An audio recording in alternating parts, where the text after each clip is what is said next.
Yo, my name is Benjamin and this is text highlighting in Framer. We're adding new properties to text layers and links.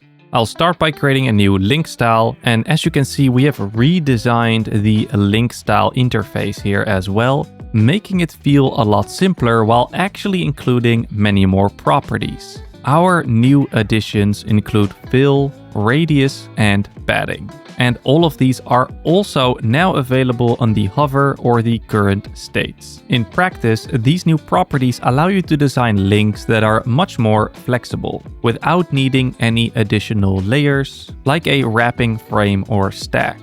It even means you can oftentimes skip the component entirely. As you can see, these little buttons are just text layers with link styles applied.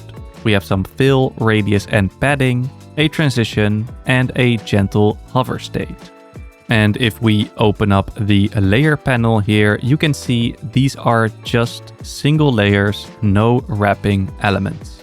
So links in Framer got even more powerful. These new properties are also available for normal text layers, allowing you to create inline text highlights. I'll select two words and then give them a unique color. I can then also click on text and add the new fill property to add a background to our highlight.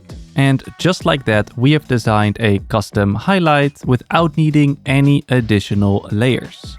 This release lets you do more with your text in Framer. Thank you for watching and stay tuned for more updates coming soon.